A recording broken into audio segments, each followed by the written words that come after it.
দেশ জুড়ে রাজনৈতিক আলোচনা যখন সম্ভাব্য মন্ত্রিসভা ঘিরে, ঠিক তখনই হঠাৎ কেন্দ্রবিন্দুতে উঠে এসেছেন সাবেক জাতীয় দলের অধিনায়ক তামিম ইকবাল। সামাজিক মাধ্যমে ছড়িয়ে পড়ে তিনি নাকি যুব ও ক্রীড়া মন্ত্রণালয়ের প্রতিমন্ত্রী হতে যাচ্ছেন এমন গুঞ্জন। তবে দিন শেষ হবার আগেই নিজের সামনে এসে এসব খবরকে মিথ্যা বলে উড়িয়ে দিয়েছেন বাংলাদেশের অন্যতম সেরা এই ওপেনার।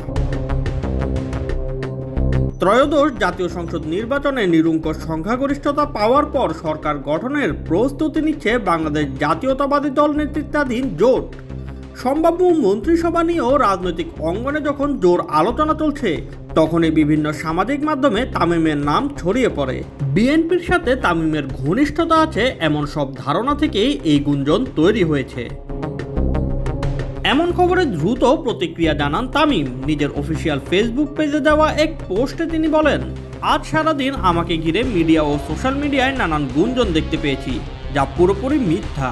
এমন কোনো প্রস্তাব আমি পাইনি। এ ধরনের ভিত্তিহীন সংবাদ প্রচার থেকে বিরত থাকার জন্য সবাইকে অনুরোধ করছি। তামিমের নাম ঘিরে গুঞ্জন থামতে না থামতেই আলোচনায় আসে বাংলাদেশ জাতীয় ফুটবল দলের সাবেক অধিনায়ক আমিনুল ইসলামের বিষয়টিও।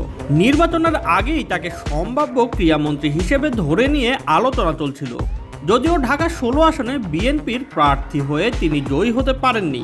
ফল ঘোষণার পর অনিয়মের অভিযোগ তুলে নির্বাচনের ফল স্থগিত এবং বিতর্কিত কেন্দ্রগুলোতে পুনর্নির্বাচনের দাবি জানিয়েছেন তিনি। সব মিলিয়ে রাজনৈতিক উত্তেজনার ভিড়ে ক্রীড়াঙ্গনে তৈরি হওয়া এই জল্পনা আপাতত নিজ মুখেই থামিয়ে দিয়েছেন তামিম। পরিষ্কার ভাষায় জানিয়ে দিয়েছেন কোনো প্রস্তাবই পাননি তিনি। ফলে সামাজিক মাধ্যমে আলোচনার ঝড় থাকলেও বাস্তবতায় আপাতত রাজনীতির বাইরে থাকতে চাওয়া মানুষটাই Tamim Iqbal. Shoaib Shams, BD sports time.